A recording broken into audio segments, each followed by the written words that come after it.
Hi, this isn't Bill Shatner, but if I was, I'd be listening to the Inglorious Trexperts podcast. Why don't you? Hey, this is Chase Masterson, host of Disco Nights, inviting you to join us every Sunday as the disco party continues with our fabulous guests. Like us. Like you. And you, our audience. So we'll see you here next Sunday night. Bring your disco shoes. Hey, this is Mark A. Altman, and if you're a fan of the 4:30 movie, you'll love Best Movies Never Made, hosted by Jodorowsky's Dune producer Steve Scarlatta and Josh Miller, where they explore some of the greatest movies that were never made, from E.T. 2 to Tim Burton's Superman, Night Skies to Star Trek The Academy Years. New episodes available every other Monday, wherever you listen to podcasts. Back in the 70s and 80s, before the advent of VHS, chances are if you saw a classic movie, it was on the 4:30 movie. With their famous theme weeks, it was a chance to see movies you'd never seen before and get reacquainted with some old classics. So now, join us for the 4:30 movie. Hey, this is Mark A. Altman, and this is Love Means Never Having to Say You're Sorry week here on the 4:30 movie. I'm here with our band of love-struck programmers, starting with Steve Melching. I know. What? Darren, I don't know. As you wish. DAREN DOCHTERMAN. Yeah, I had no response to that. I got no love in my heart. Look in your heart. And Ashley Miller. I have love tattooed on one fist and hate tattooed on the other. Thank you, Robert Mitchum. And I'm Mark A. Altman, and we are welcoming you to a very special episode for Valentine's Day of Love Story Week. It's not very special. They're all special. Well, this is more special because it's about love. It's about love. It's about love. This is the podcast you can listen to with your significant other. And celebrate your love for the movies. So Tonight, These we are the celebrate movies you had to go our love watch for with you. your companion. Yeah. Or if you're me going to see The Hunger, and you can With your celebrate mom. it with your mom. Coming soon on the 4:30 movie. Movies not to watch with your mom week. After that, we'll have movies not to watch with anybody week. Solar Babies. Tonight on the Love Podcast. Yeah, okay. So when we were growing up, there, on Saturdays, a staple of Saturday night television was The Love Boat. And it was sort of an anthology, three different stories, as people found love on the Pacific Princess cruising the Pacific Ocean. Who, if you could pick anyone to guest star on The Love Boat, this is your fantasy Love Boat guest star, who would it be? Who would you like to see on The Love Boat, DAREN DOCHTERMAN? I don't want to see anyone on the Love Boat. I don't want to see the Love Boat. Dude, love. It's exciting and new. Yeah. Come aboard. This is something for We're everyone, expecting Darren, you. including you. It's The Love Boat. Oh, my God. I don't... come back to me. How about Cindy Morgan joins the Love Boat? 1980s Cindy Morgan. Cindy Morgan. Why not? Ashley E. Miller. Diane Lane. Oh. All these blasts from the past. Cindy all right. Morgan from I thought we were Caddyshack. period appropriate from the 70s and 80s. And then we had we have Diane Lane from Streets of Fire. All right. And now Darren. Barbara Eden. Barbara Eden Eden. from I Dream of Jeannie. Wow. And now you, Mark. I was going to say Bill Shatner, but apparently that's not. Well, he's also beautiful. No, I'm saying it's like who do you want? You're not getting it. It's who do you want to see guest star on The Love Boat? Yeah. Yeah. Okay. Pamela Helmsley Oh. Okay. from Buck Rogers. In the 25th century. Princess Ardala. Loved her. Now, I changed my vote. I want Ernie and Bert from Sesame Street. That's amazing. Okay. Wow, because we're progressive Wow. now, and now it'd be good to see. I'd love to see their story on The Love Boat. That would be great. I'd watch that. And, Hey, is that your... and Prairie Dawn, the Muppet that got between them. Oh my God, This is going in a weird direction. the show really jumped the All of shark. a sudden, it's the Happy Land murder. Okay, well we're celebrating Valentine's Day, So and it's an awkward start, much like the beginning of a relationship. what to should this you podcast. bring? A beginning Fumbling in- is a very delicate Fumbling in the term. dark. Darren, what do you recommend for Valentine's Day? You Spray. bring what do you bring a loved one? What candy, flowers, gift certificates? Well, McDonald's gift certificates have always worked very well. No. Look, I've always thought that a small gift and a big gesture, like a trip or something, is better than a lot of candy and stuff like that. But candy always works too. Candy. Candy is dandy, but next liquor to is oysters, quicker. the ultimate aphrodisiac. Candy oysters. Well, a nice meal is always, it's kind of cliche, but that's a time when you and your loved one can get dressed up and go out somewhere and eat some nice food and spend some a few hours together out of the your hectic lives. You can just have a little one-on-one time. Nice. Or a piece of 430 movie logo wear. I just thought of that looking at your cool shirt, which is available at 430movie.com. So if you want to be really cool, get your loved one a 430 movie T-shirt wherever 430 movie logo wear is sold, which is at 430movie.com. Actually, that reminds me, my wife for Christmas. Actually, I want to get her the Boogie Nights version. You mean that's what you got her for Oh, Christmas? That's what I got her for Christmas. That happened. We're in the And future she now. loved it. She doesn't wear anything else. We've been nice doing this for like V-neck. 6 months. You guys still don't understand the way time works. And we record, and then it airs. It gets mixed, and then it airs. I mean, for and- Valentine's Day, I'll get it for There you Valentine's go. Yes. For Easter. Okay, so Ashley, what about you? What do you recommend here? Look, man, I have been and with always my shall wife, be your friend. yes, for 26 years. 26 years as of November 13th, 2018, which was far, far in the past. For 26 years, 26 long years, I have struggled to answer this question. And in 26 years, I have never answered it well. Now, as we sit here recording this, my new assistant is sitting in the back. Well, my assistant Trying to figure it out for you? Yes, totally. He should be. He should be.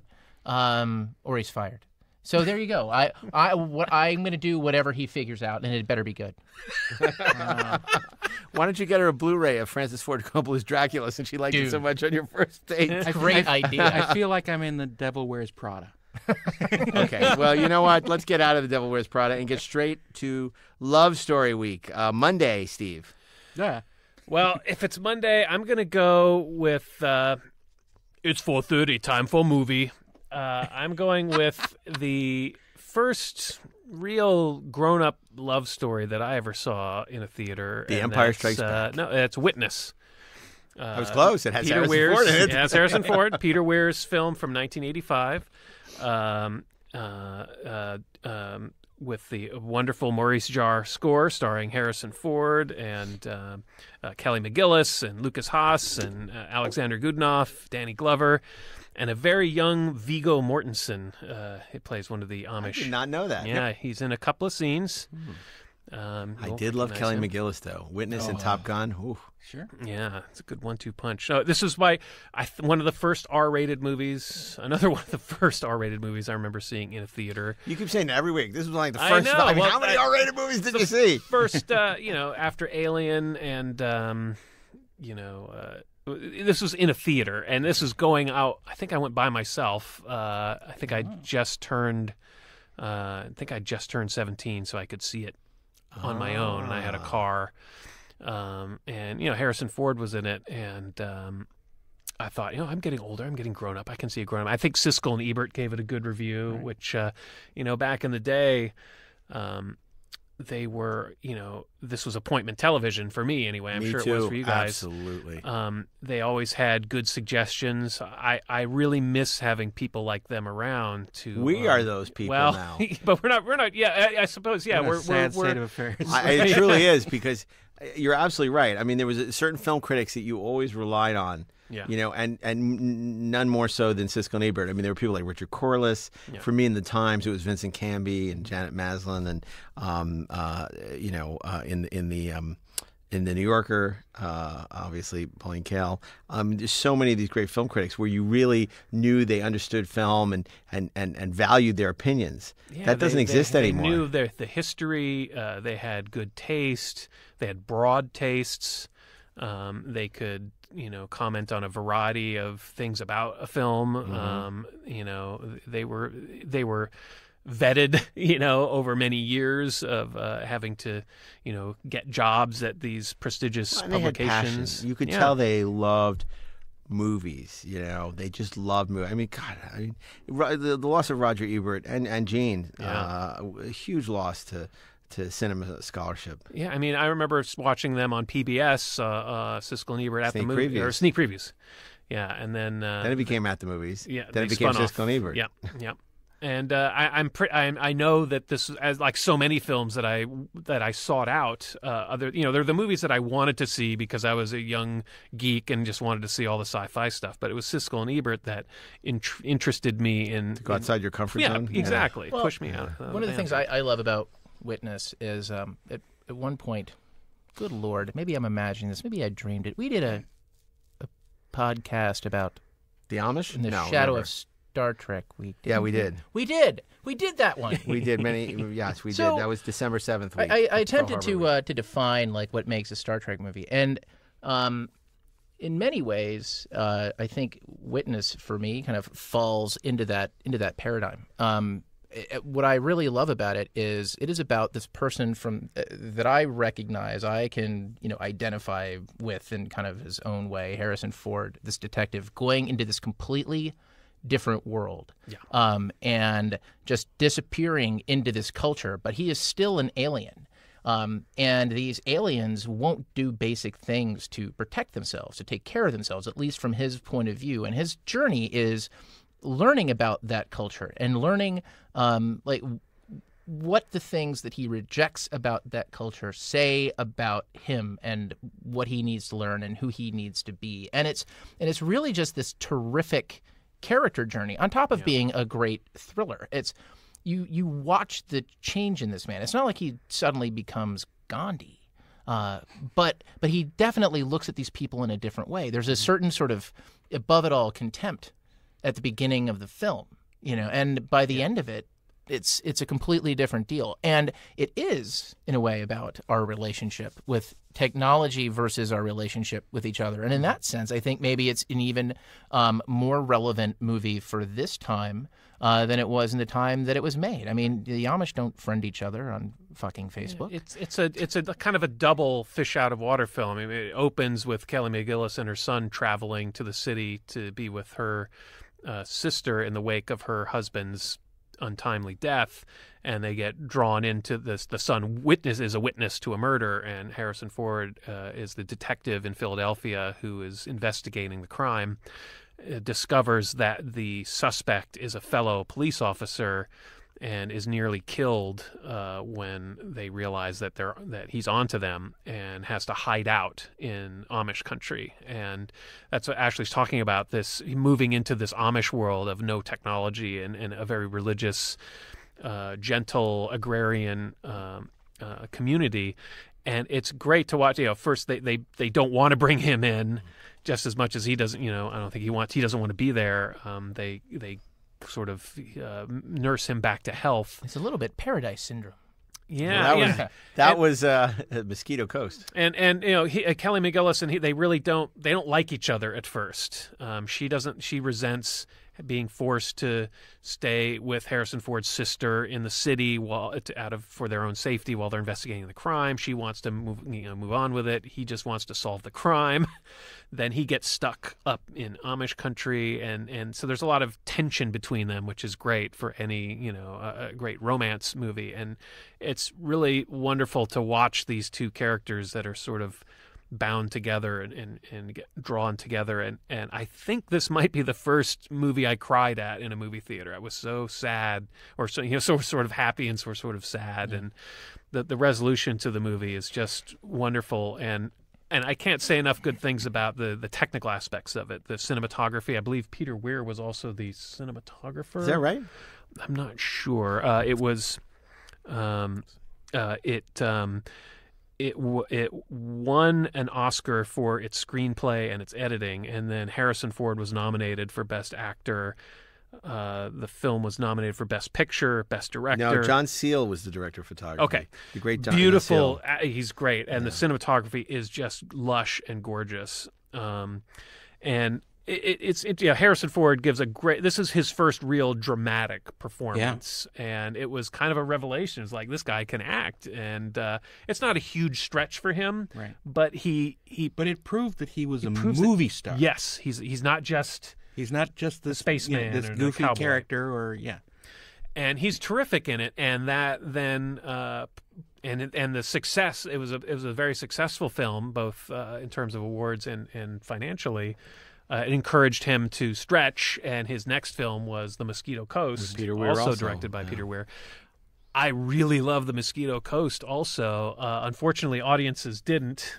It was not a particular success, but it's more beloved now than it was when it was released. Yeah, Harrison's character in that was so sort of prickly, and it wasn't a feel-good movie, but it's terrific. And if you haven't seen it, check it out. It's not easy to see. It's unfortunately not readily available.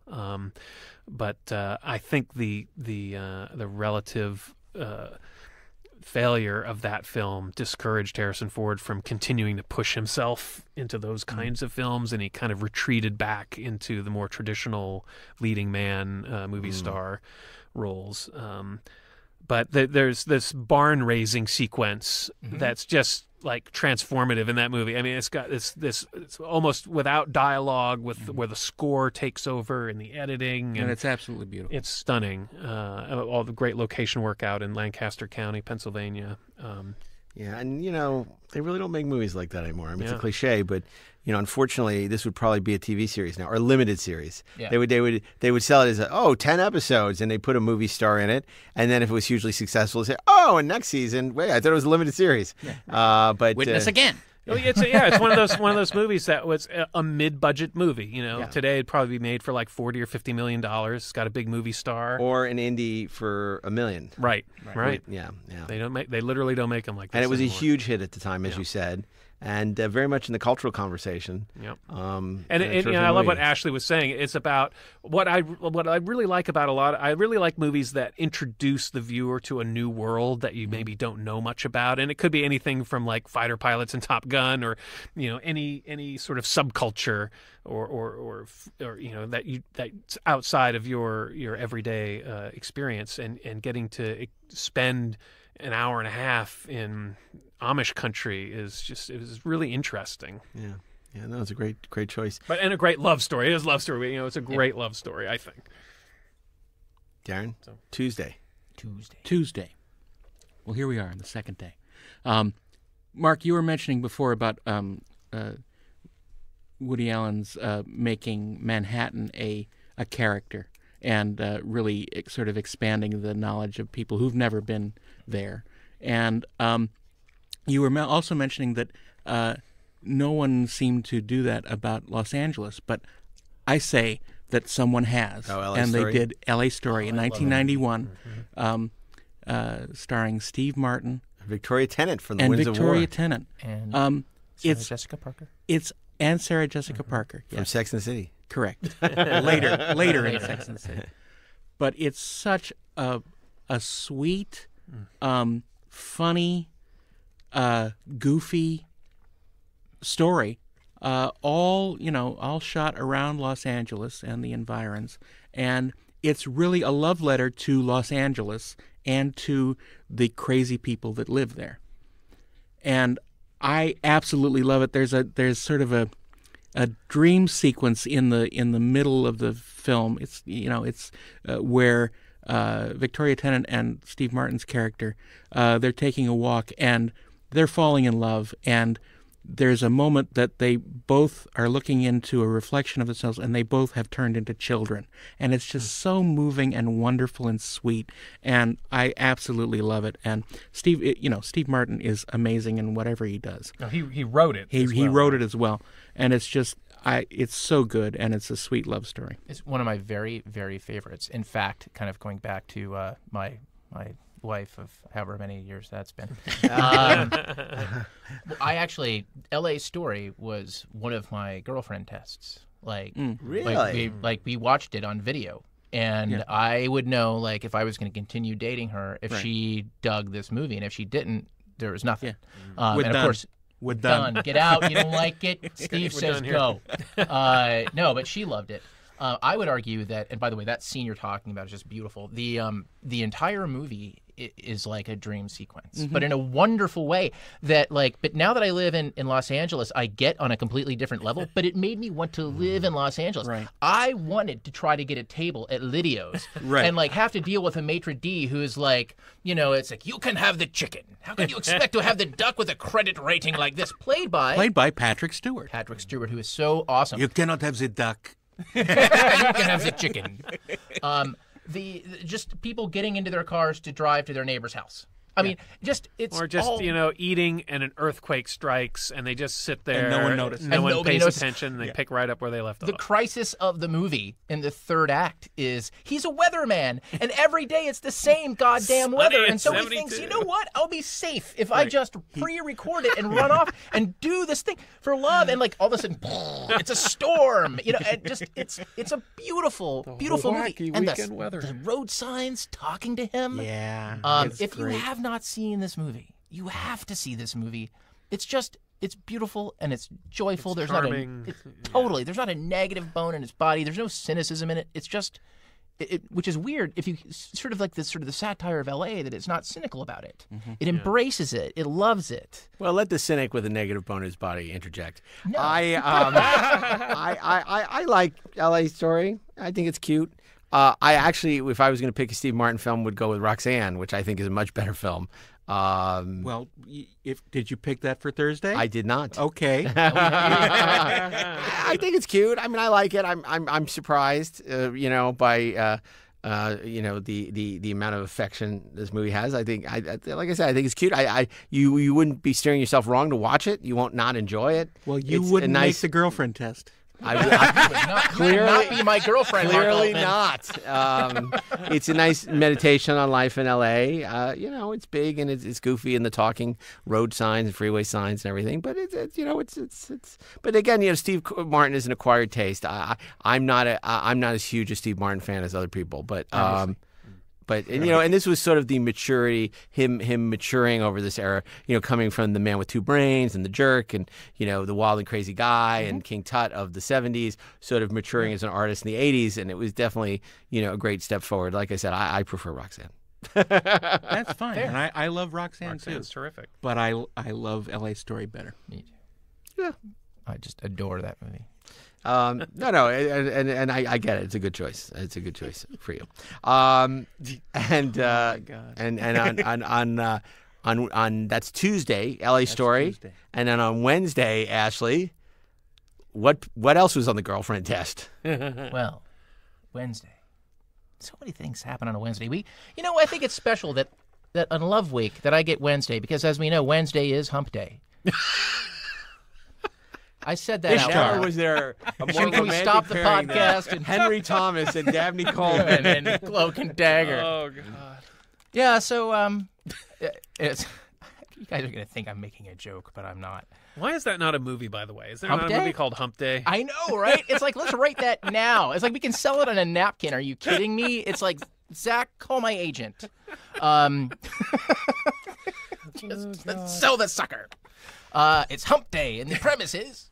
Wow. It's like Groundhog Day. Only but with bumpier. We're going with something like romantic and sweet, and there it goes out the window. Oh my God. Okay, so I'm going to be reset. a very different podcast with four women. I just want to say that. It would probably be more I would hope interesting. so. Yeah. Okay. I'm going to reset a little bit. Okay. So the movie I have selected for Wednesday. Okay, here's the deal. It's great. Thank you. Thursday? No. It's a classic. In many ways, it was unappreciated at the time that it came out, but very quickly it was recognized as one of the greatest films of all time. Roxanne. In my opinion, one of the greatest love stories of all time. And considering the amount of things that are going on in this movie, I think that the love story at the heart of it is probably, in my opinion, the best part of the film. And it contains one of the best, most effective and powerful, moving declarations of love in cinematic history. I am speaking, of course, of The Empire Strikes Back. Oh, come on. Jesus Christ. Did I take yours, or you think I'm insane? No, I think you're insane. I did not put The Empire Strikes Back for Love Story Week. The Empire Strikes Back is a love story. It's like the entire Han and Between Leia a boy and his action figures. turns on. Oh, I thought you meant between Yoda and Luke. Oh yeah, that too. I thought between Han and that's the part- Chewie. It's like, yeah, blah, blah, the Force, whatever. The best part of that movie is between Han and Leia. And it's about their relationship. It's about, like, that Howard Hawksian, like, I'd rather kiss a Wookiee to I love you, I know. I mean, it's a perfectly described Well, it's appropriate that love story Leigh arc. Brackett, who wrote for Howard Hawks, wrote Absolutely. that script with Laurie. That's right. His Girl Friday. It's like there's just so much of that in this movie, and it's moving and it's effective because of that. Let's face it, Mark Hamill, not the greatest actor in the world. But when you get like Harrison Ford and Carrie Fisher together in these scenes, it's completely electric and it's completely awesome. And there's the famous story about the script originally read Leia saying "I love you" and Han says "I love you too," and it was on the set that Harrison Ford. I think. Harrison, could you think of something else So that he you pulls could out his that you could blaster and say shoots- oh. during that time? Maybe something that maybe Han Solo would say. Oh my God, Erwin Kirscher is with us. I cannot believe it. He's been dead for 10 years, but he's returned to join us for Love Week. I've never met anybody. Oh, he's gone now. It's amazing. That's an amazing Erwin Kirscher. You know who does a great Erwin Kirscher? Matt Gorley on James Bonding podcast. But man, that was really good. Sometimes you got to break out the new ones. Wow. And I interviewed Erwin Kirscher. Man, that was spot on. That's fantastic. Wow. Now, look, I know you think like I'm Insane? I'm insane. I'm not insane. The Empire. Look at the Kurtz poster going of that down movie. river insane. Look at the poster of that It's movie. the Gone with the Wind. Absolutely, yeah. it is. It's that is where the real power of that movie comes from. Otherwise, it is Mark Hamill talking to a puppet, and then like he gets Say into it like fight. it's a bad thing. I mean, which is cool. And it's fine. It's good, right? That part is good. But the great part is what happens between those two characters. That's the reason why I love to watch it. You guys are just stunned into silence. We kind of are, because obviously we could talk at length about how great Empire Strikes So Back let's talk is. about how great The Empire Strikes we Back. all love Empire Strikes Back, but it's not because of the love story. That's an element in it. Agreed. I just think there are so many better love stories that don't have puppets in it. Well, there is no puppet in their love story. Can I ask you this? Well, there might be, but those scenes that are cut, If someone is Well, there is a watching big the space slug. That's a puppet. if someone is watching the love story on the 4:30 movie, are they tuning in to watch The Empire Strikes Back? maybe Maybe not. maybe for a sequel week or Star Wars week. Well, let's or talk about how well we sci-fi know week. our audience. Let me tell you something. Our audience would watch The Empire Strikes Back on Valentine's Day. But I want to broaden our All audience. 6 of them? Possibly 7. Possibly 7. I have to say, actually, the podcast is doing way better than that. Good. Yeah. That's always welcome. Yeah, we have. Yeah, so, but it was until he nominated The Empire Strikes Back for Love Story Week, in which we lost half our listeners. I don't think so. Okay. I think You know what? It's all about what you want. Each person is charged with the sacred responsibility of curating a week of theme movies. If you feel The Empire Strikes Back, this isn't Friday. Friday is that is you Friday's fulfilling your consensus. duties. Well, look, and- it continues the promise of the love triangle that was established in Star Wars in 1977. It develops it. It puts them, these characters that are, like you said, a classic sort of bickering, couple, forces them together by circumstance, and their true feelings, come to the surface, and they realize they really care about each other, and then the story then kind of continues in Return of the Jedi, but the triangle collapses when we find out that Luke is actually Leia's sister. Spoiler alert. and then a puppet really does Luke get in the is middle of it. Leia's sister. Oh, and then in Force Awakens, it's totally shattered when you find out that magical relationship never lasted. Yeah, yeah, that's well, kind of let's sad. not go there. Okay. There's plenty of time to talk about things that we don't like That's later. right. But now we're celebrating The Empire Strikes Back. I feel awkward being in the position of dissing on The Empire Strikes Back because I love The Empire Strikes Back. It's one of my favorite movies. There's so many. A love story week. Oh, well, okay. I guess If that's where you want to use it, because you can't use it again. Carbonite week would be better. I'll tell you why. Like, this is the place to talk about it. Okay. Because look, we collectively have talked about these films, the Star Wars films, over and over with each other, with other people, on panels, on podcasts, you name it, in so many different contexts. And it's always about the same goddamn thing. The mythological storyline. Exactly. And the reason why it makes sense to talk about Empire in the context of this week is because it is permission for us to talk about these characters as human beings, to talk about these stories in ways that, like, we find what we're watching on screen to be affecting, and that it's not just about the big ideas. And yes, we always sort of talk about the whole Luke, I'm your father, and all that other shit, which is great. But we talk about that stuff. What is contained in that Han and Leia relationship is it's material that we haven't completely unpacked yet, and I think it's important. I think it has a huge impact on all of the Star Wars movies. My God, Lucas chased that relationship in those terrible prequels. He didn't understand what made it work. I don't think he understood what made it work in The Empire Strikes Back. What makes it work in The Empire Strikes Back is that Han, he has an interest in the princess, but he doesn't really care, and he doesn't really show it. Right. And that's what makes him more desirable to her. I think he does care. He just doesn't show it. That's what I just said. No, you said he doesn't really care. No, I said he does care, but he doesn't No, show you said it. he doesn't really care. Well, Can you whatever play I that back? said, what I meant. Okay. Oh, no, I get it. I get it. I understand. I follow. I want to clarify. Also, I want to say, with this very easy way to fix this, if we change it to Movies We Love Week, then The Empire Strikes Back slides in nicely. But for love story, okay, look, it's your choice. I mean, you can go down with the It's ship. your choice, but I warn you not to underestimate my powers. I mean, look, I appreciate your argument. I think it's well reasoned, as it always is. I don't necessarily agree with it, but I will defend your right to say it to the death. Almost. Yeah, kind To of. the pain. To the pain. Yeah. Yeah. No, I mean, it's your choice. All right. Well, shall we move on to Thursday? Yeah, let's do Thursday.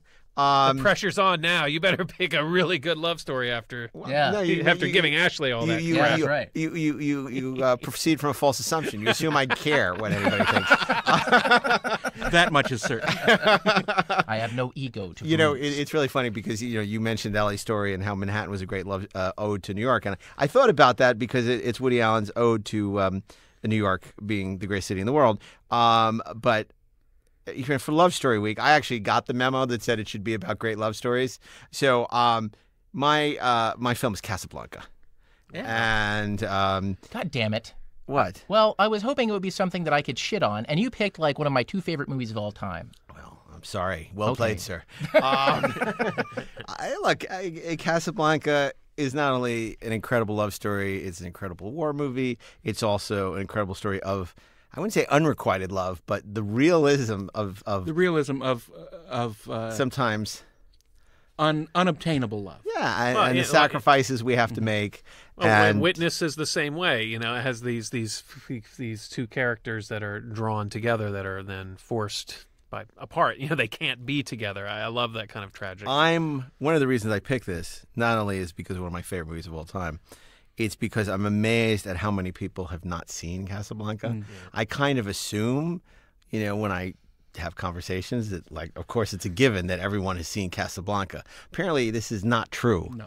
And if you have not seen Casablanca, if you're one of those barbarians who thinks that black and white films are not for you, then you're missing out on... We're not here to judge you, but you're wrong.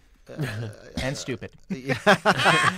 Then you're missing out on truly one of the great pieces of cinema ever. Again, a completely challenging production, development, based on the play. Everyone Goes to Rick's. it shows the power of a great producer. In this case, it was Howard Koch. Wasn't it Howard Koch? Yeah, Howard Koch, who who shepherded this process through the process. Michael Curtiz, a director that by all accounts everyone hates, not as much as Otto Preminger, but Right. was pretty loathed in his time, and made a masterpiece. At one point it was rumored that Ronald Reagan was going to play Rick. It is not that different from Witness Ronald in the sense Reagan, the actor. that Harrison Ford is our generation's Humphrey Bogart. Yeah. And Bogart stars with the luminous Ingrid Bergman, and of course doesn't care about anything or anyone, but actually cares quite deeply, and was shattered by her seeming rejection when she left him in Paris on a rainy day as the Nazis rolled in. You wore blue, the Germans wore black. And we talk about movies with quotable lines. I mean, I think last episode you talked about Caddyshack having quotable lines, or The Karate Kid. Let's talk about a movie that has some of the greatest dialogue ever written for the screen. You played it for her, you play it for me. And I recently, I think, Steve, you came with me. We saw a nitrate print at the Egyptian Theater. Oh my God. And it had been a while since we'd seen it. I don't think I'd ever seen it theatrically. I think I'd only seen it on, not the 4:30 movie, but on television and on Blu-ray, and to see it on the big screen in a pristine print was Certainly a on the $1 revelation. Million movie it was. It was on all the time in New York, all the time. Every once in a while, the ArcLight will show it. It's part of their whole ArcLight Presents series and their AFI series and all of that. And my God, how amazing does she look?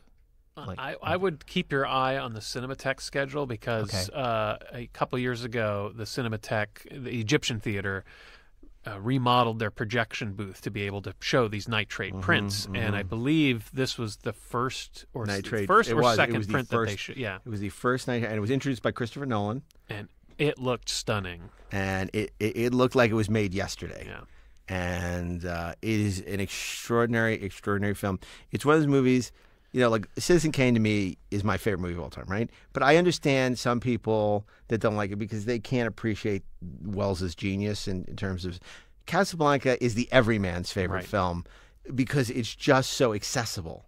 And it's just and just the cast, this rich tapestry of East German immigrants who are who are basically playing roles that they lived in real life. When you go through the supporting cast, and then Peter Lorre, he doesn't have a huge role, but as Bugatti, he's so memorable, and the whole conceit of the Layers of Transit, which was completely made up but felt so real. I have no idea why I'm doing this, Rick. But... And and of course the actor who I forget offhand who played the German commandant, the Nazi was Jewish, Jewish actor. I mean, there's so many. If you've read Algene Harmitz's book about the making of Casablanca, there was one more recently. We'll Always Have Casablanca, which is a good book about the making of Casablanca. It's a fascinating story how that movie got made.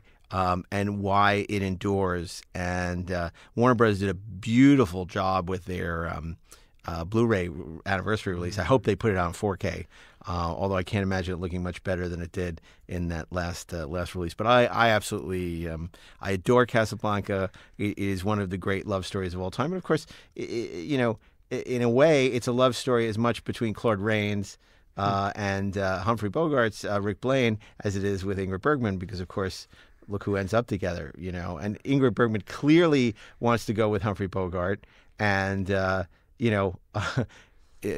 Henreid clearly knows she wants to go with Humphrey Bogart, and in a way, that's almost enough for Humphrey Bogart to know, and it's great. And then if you want to do a double feature, Woody Allen's Played Against Sam is a wonderful companion piece to Casablanca as well.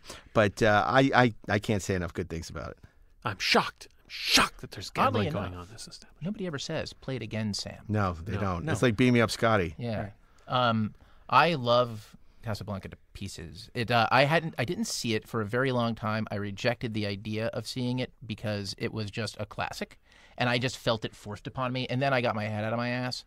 And I watched it, and it blew my mind. It broke my heart. I mean, I fucking cried. I mean, it's great. It's so brilliant. The dialogue is just fantastic.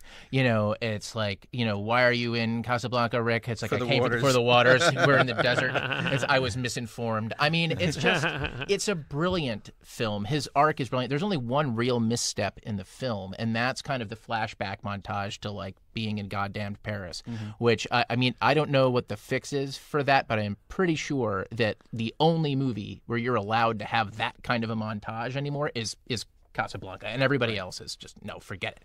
I could see why you would say that, but there's also so much power to seeing him happy. Oh yeah, it's absolutely. The counterpoint there, then him waiting by the train, and also you really see Sam's love and affection for Rick. When he sees what pain he's in.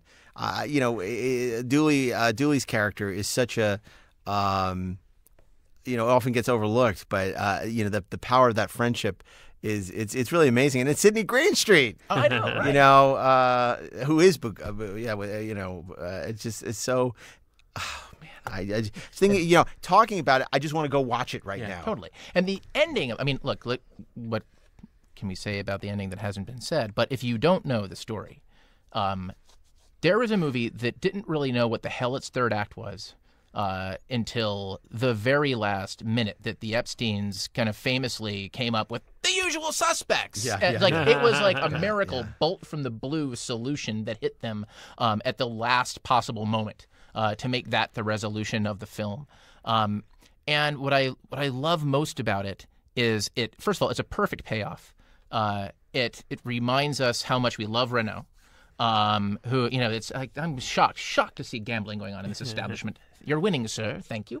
But I love that there is this sense it's not just Rick, who has been kind of energized, and we sort of see him kind of, walking off, from the hangar with Renault. It's like they both are. In my head, like these guys kind of go off to both together to rejoin the fight. Right. And it's just so moving, and it's so uplifting. And it's just as much as like that Paris thing, I can criticize it, but the truth of the matter is this remains one of my two very favorite movies of all time. It's great until you read the very mediocre novel sequel, As Time Goes By, which is what happens when they join up with the French Foreign Legion, and oh god. But yeah, no, it's so great, and you forget at the time that this was being made, it was before America was in the war, and there was a lot of pressure on Warner Brothers because Warner Brothers was very anti-Nazi, and it was very controversial because there were a lot of forces that were very isolationist in the country that felt the studios, particularly the Jewish studio moguls, were pushing America into war to get involved in the war. And then by the time Casablanca comes out, it really becomes this beloved movie because it shows the Nazis for what they were. People were really on board the train by then in terms of Warner Brothers, in terms of being anti-Nazi, wanting to bring down Nazi Germany. There's a story that's kind of cool about Casablanca, about the screenplay, that how it was used basically by some. I think it was some writers. Oh, this is a great story. Yeah, to punk the studios. Oh, yes. They sent out the script for Casablanca under the title "Everybody Comes to Rick's," right? And every studio in Hollywood passed on it, and nobody recognized it. Okay, it's very funny you say that because I was in a meeting 2 or 3 weeks ago with a studio exec, and they were talking about they had a project that was very similar to Casablanca. And I told them the story about how this script went out, and they did not believe me. They said, that got to be apocryphal. There's no way people don't know Casablanca. And I said, no, it's true. And they didn't believe me. They went online. I said, you're not going to listen to me? Go ahead. Go online. I'm Mr. 430 Movie. And oh, I'm don't the you know who I am? And they went online, and they read the article. They said, oh, my God, you're right. It's even worse than you made it sound. And they're like reading it. It's like people had no idea what Casablanca was. They didn't even change the character names and things like that. And they could not believe that all these readers and all these people didn't know what Casablanca was. But they don't.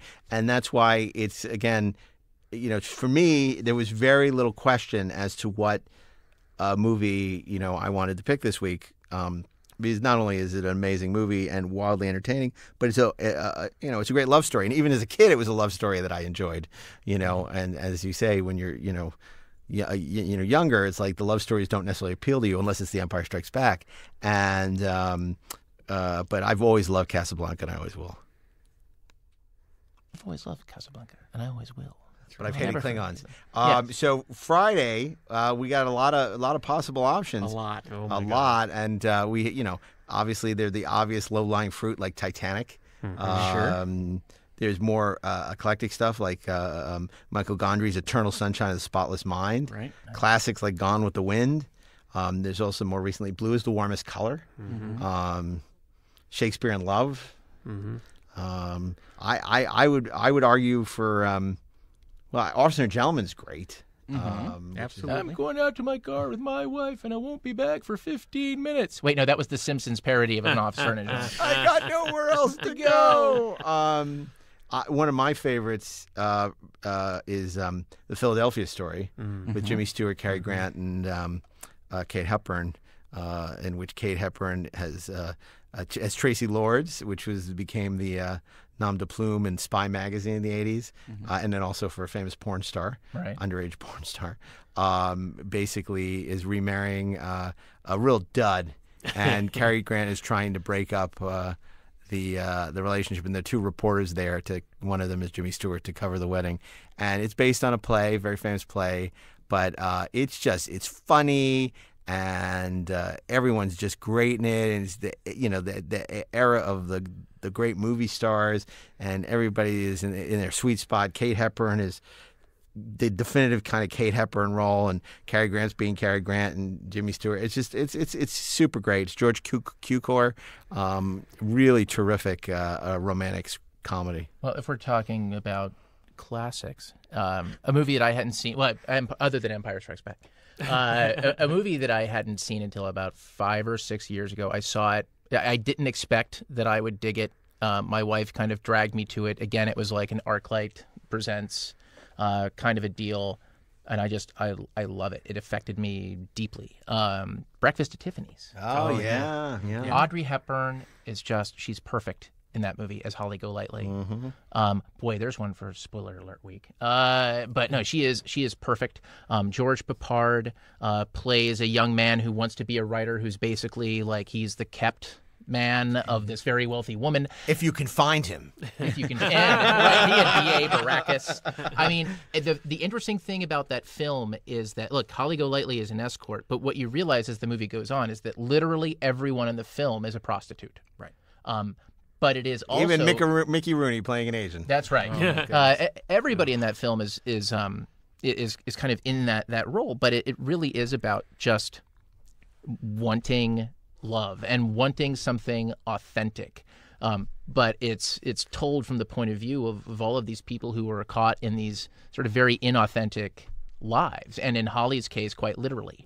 A life that she invented to get away from a life she didn't want to be a part of, and the movie turns on what happens when Buddy Epson shows up.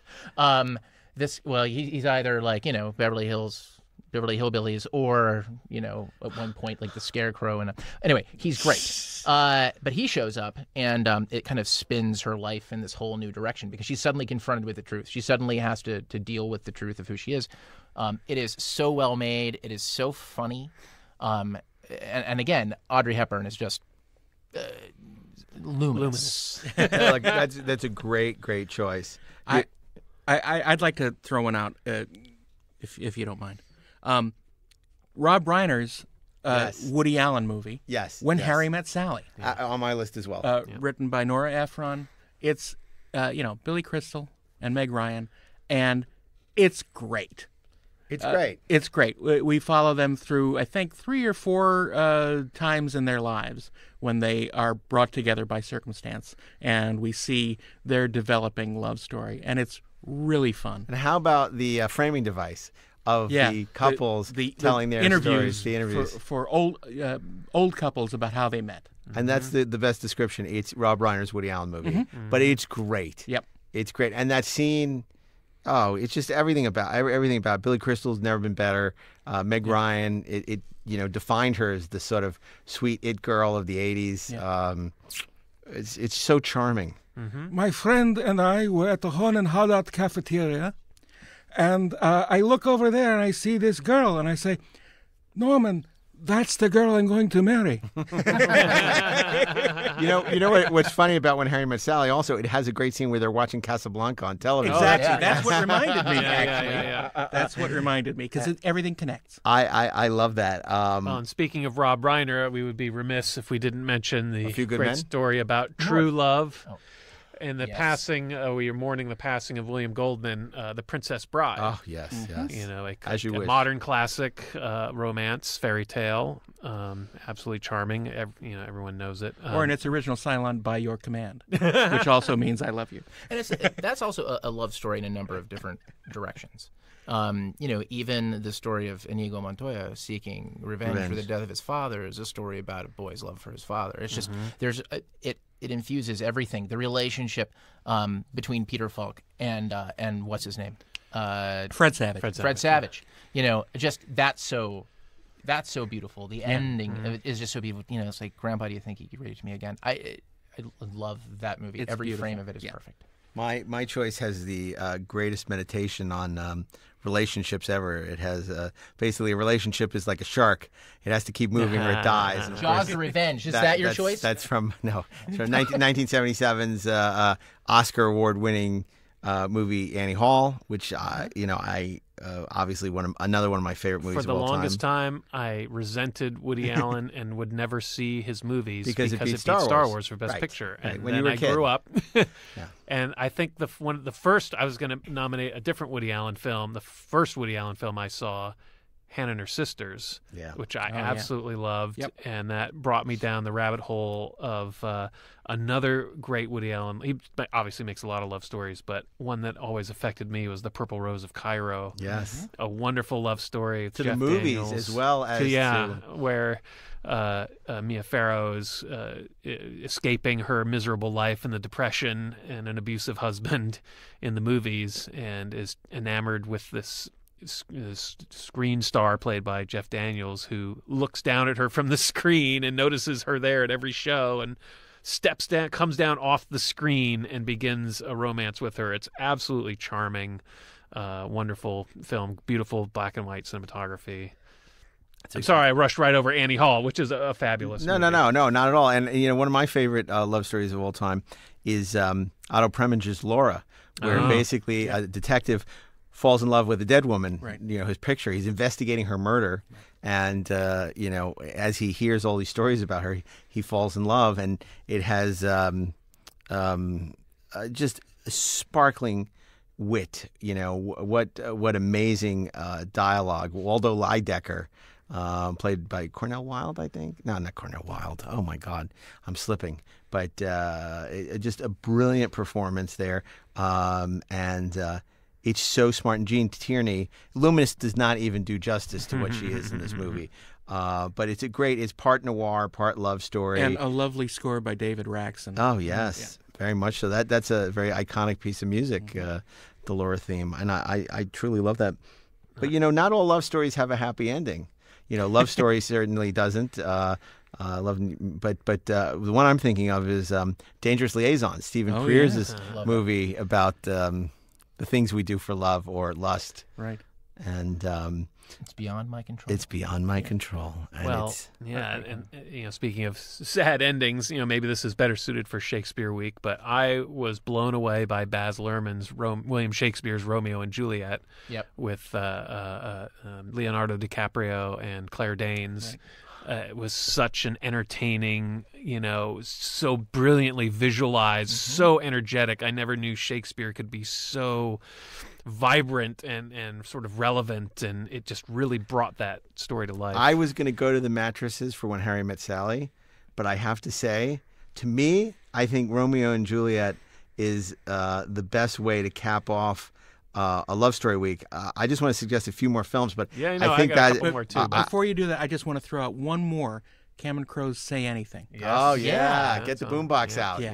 Yeah. Play the podcast on the boombox. Yeah, right. Well, Outside. and a film that Darren actually introduced me to that's become one of my favorites, Billy Wilder's The Apartment. Oh yeah, which how is do we a miss that? Wonderfully Oh, yeah. sad, There's just so many that we melancholy have love story. a abundance of riches here. Yeah. Like Yeah. Better Off Dead. Yeah. Actually, yeah. Yeah, It's funny, that's but what you're going to be if you can't. If you pick a Star Wars movie again. Jean-Pierre Junet's Amélie, I have that on my list for sure. charming If- French film. If the protagonist of that film were a middle-aged man, it would just be creepy. The English Patient. I'm not a fan. Oh, really? I like the no. English Patient a lot. But you know what? I also wanted to mention because I love these films. They may be too slight for you guys this week. Is Richard Linklater's trilogy? I was going to say Before Sunrise. I love Before Wonderful Sunrise, Before Midnight. A little know. underwhelmed by the third one, but Oh, I love the third. first two. I think so the third much. one's the best one. Okay. But a worthy trilogy. I think it's in so any case. great. I didn't think it's bad. It's just my least favorite of the three. I love all three, and I love the audacity of the premise of filming these movies at a certain time in the actors' lives, in Yep. Richard Linklater's life, Ethan Hawke, Julie Delpy, and then revisiting it every 10 years as that. It's almost like the 28 Up of narrative dramas. yes, it And I just think all three of those films are so special, and I really hope they do one more, in another couple of years. They're just wonderful films. And Brokeback Mountain. Which yeah. I think got robbed at the Oscars that year, but a terrific Ang Lee. game story. Ang ta- Lee. talking about Ang Lee, then Crouching Tiger, Hidden Dragon, Oh, which is yes. beautiful and just makes me cry. I think that is probably better for Wuxia or Martial Arts Week. Right. But boy, yeah, it's the first movie I ever saw Best Star twice Wars at movies that aren't Telluride. Star Wars. Yeah.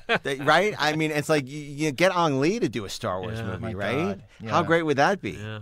We got it all figured out. Catherine Bigelow, Ang Lee. I mean, we have all these directors that should be doing a Star Wars movie. So what? You're sighing. No, because it will never happen. Yeah, but my God, it's so right. It's the best Star Wars movie that's not Star Wars. We should have done Crouching Tiger into the Shadow of Star Wars Week. Yeah. Yeah. That would have been a good choice. So I guess we got to come up with a film for Friday. I personally really love the Romeo and Juliet suggestion, but Darren, what do you think? What do you have in mind? Well, we already. I know, but like of what you've heard, what would you push for Friday? When Harry Met Sally? I would push When Harry Met Sally. Absolutely. Return of the Jedi? Well, yeah. No. Oh my God, I'm on the fence because, but I am between When Harry Met Sally and Romeo and Juliet. It's part of me thinks that Romeo and Juliet is the perfect way to end this week. That was kind of what But I thought. And When no Harry Met disrespect, Sally- because I love When Harry Met Sally. I think Yeah. you're absolutely right. But- and I wish we'd done New Year's Eve week. We could have the Poseidon Adventure and When Harry Met Sally. But and other things. But it just feels like for a movie about love, and I don't know. It sort of ends. It also depends. Do we want to go on a hopeful note with When Harry Met Sally, that love can transcend all these problems, or do we want to end with Romeo and want Juliet with the death of love? The Love Conquers All cut of Brazil. That's funny. It's a little. We could go along with our Christmas message of "Don't kill yourself." Right. Yeah. That was from Glorious Treasure. Oh, yeah. Nobody Sorry. knows what you're talking about. In the, Happy New Year! Don't kill yourself. Oh, in God. the world of text messaging, Romeo and Juliet doesn't work. Yeah, that's so true. Oh my God, that's so funny. We should do a whole special report on how mobile phones and ruin drama. Yeah. You can't do horror movies anymore. That's why everything's a period piece now. I would vote to go positive with When Harry Met Sally. That's just my feeling. What about 500 Days of Summer? No, I mean it's fine. I love but that it's movie. not It's good. a No, classic. it's not. You know what? You've convinced me about going out on a positive note. Up with love. And up yours. Love. Thank you. Yes. Although, it's just Rob Reiner's version of Annie Hall. But I go with When Harry Met Sally. I love When Harry Met Sally. I first saw it in New York, I think during my college years, and I watched it all the time. I watched it all the time. The movie has incredible repeat value. Again, another movie that I think our generation knows backwards and forwards that Right. doesn't have maybe people don't know as well now. So it'd be a great movie to champion. And they don't teach it in English class. They don't teach it in English class. It's and somebody didn't they say it's not like reading homework or something? No, that was Inglourious Basterds. Right. So Romeo and Juliet is homework, whereas When Harry Met Sally is dessert. Yes. What? Vegetable. So what do you think, Steve? You were the one who said Romeo and Juliet. I think it's I like it fine. To me, it is kind of second-rate Woody Allen, and I prefer Princess Bride in terms of. I change my vote. Oh my God. Princess Bride of Rob Reiner romance films, but I like it fine, so I would not object if. I don't know. if to the me, majority Princess Bride, rules. and I love it. It's yes, it is a love story, and yes, it belongs Kind to of. Love Week, but it's more to me like a fantasy movie or fairy tale week or William Goldman week, or it's just. Our love is like I'm with Darren on the When Harry Met Sally. Now you guys are on Princess Bride. But yeah, well, But I think with a couple well-placed. kicks in the nuts. I was going to say fivers. Oh, You might change your mind. yeah. Okay. Well, Who's buying dinner? Wow. so on the Okay. fence. We may be in a deadlock. We may be in a deadlock. We might have to have. How do you vote on Cardon Admission? Well, it's the Sorry, Rob Paul. Reiner double feature of When Harry Met Sally. And the Do we have to have a Princess special Love Week Sunday night movie?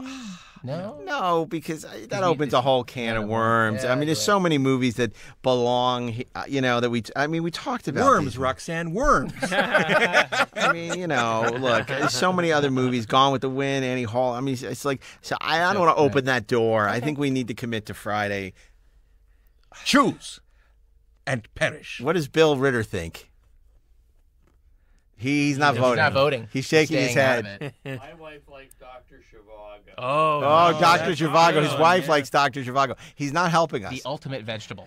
So, Well, it's, their love stories. Brief obviously, encounter. A staple of film going back to the very beginning. There's so many fabulous love stories. It's hard to narrow it down. As you see. okay, well. I mean, let's just go with When Harry Met Sally. Okay. I mean, it's a popular choice. People like it. I like it fine. It's just not my favorite. Look, And it is a nice, happy, it's a happy movie. It's good. We've had a couple of movies with downer endings, and we've had a couple with happy I mean, what has more downer ending than Empire Strikes Back? It's the end of the saga. We don't know if What happens? what's Yeah. going to happen. the You know, last Han great Star Solo's been Wars movie. captured and sent to Jabba the Hutt. Someday Luke's they'll- lost Another a good hand, love. Another good love story. Yeah. You know.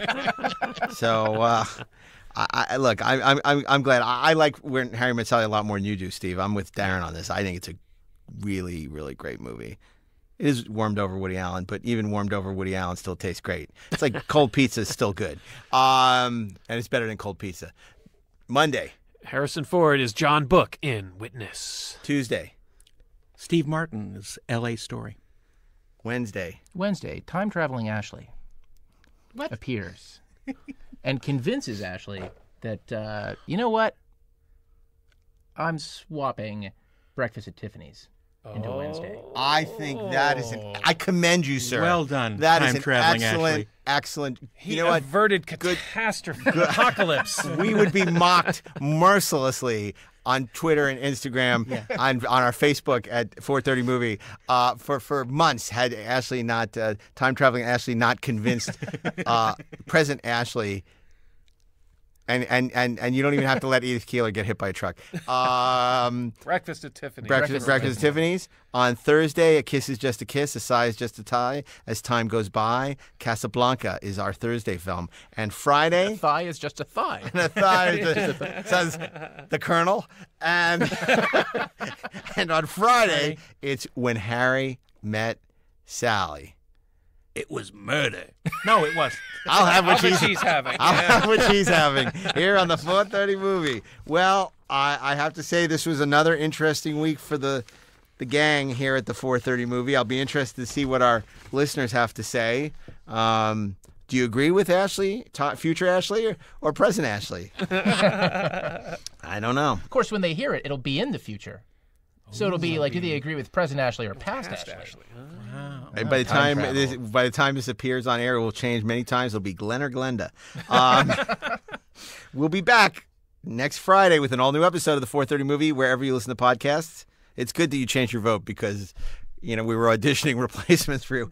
Meanwhile, we hope you'll check out our sibling shows, Inglorious Trexperts, the Ultimate Star Trek Podcast with Darren and myself, Disco Nights, a celebration of Star Trek Discovery featuring host Chase Masterson and special guests, which include Ashley Miller.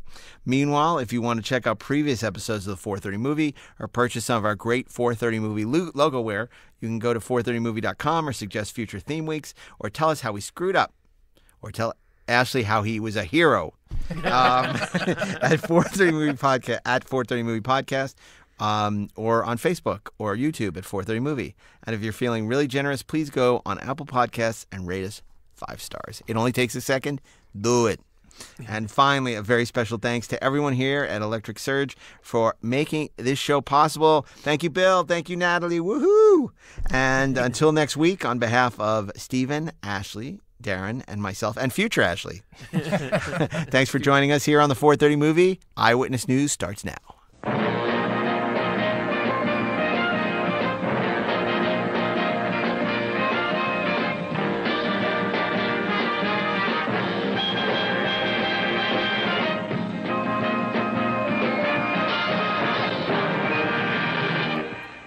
This episode is brought to you by Central Services. We do the work, you do the pleasure. This podcast is a production of the Electric Surge Network.